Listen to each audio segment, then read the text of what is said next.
என்னை தேடும் இறைவனே, உம்மை நாடி வருகிறேன்.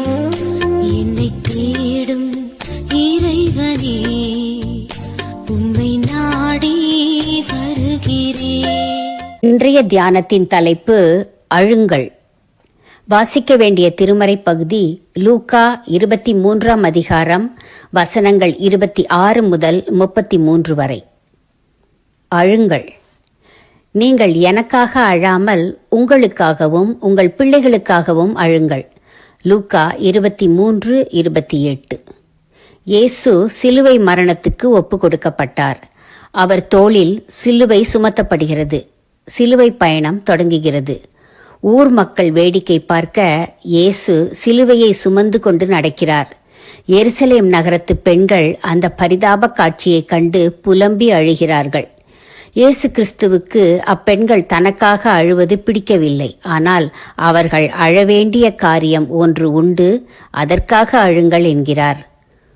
அதாவது சில காலத்துக்கு பின்பு ரோம படையால் எருசலேம் அழிக்கப்படும். அப்போது அவர்களுடைய பிள்ளைகள் வேதனைப்படுத்தப்படுவதை தாய்மாரால் பொறுத்து கொள்ள முடியாது. அதனால் பிள்ளை இல்லாதவர்கள் பாக்கியவதிகள் என்கிறார்.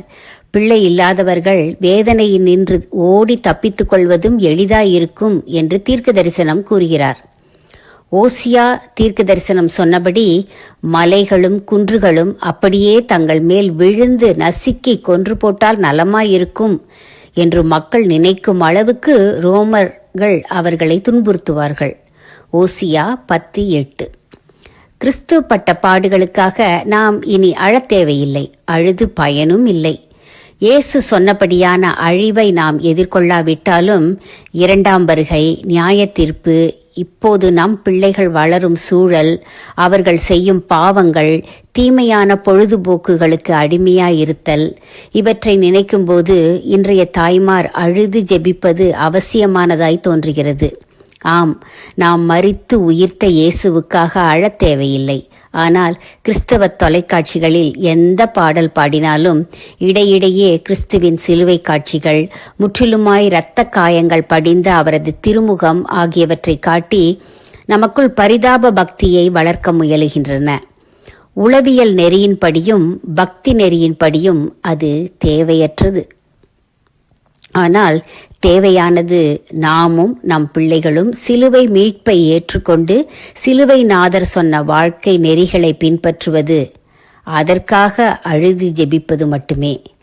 இறைமகனுக்கு வேண்டியது நம்முடைய இரக்கம் அன்று, இதயமே. இறைமகனுக்கு வேண்டியது நம்முடைய இரக்கம் அன்று, இதயமே. தீர்மானம்: இறைவனிடம் உருக்கமாய் ஜெபிப்பேன். என் பாவம் நீங்கி பரிசுத்த வாழ்வு தர வேண்டி ஜெபிப்பேன்.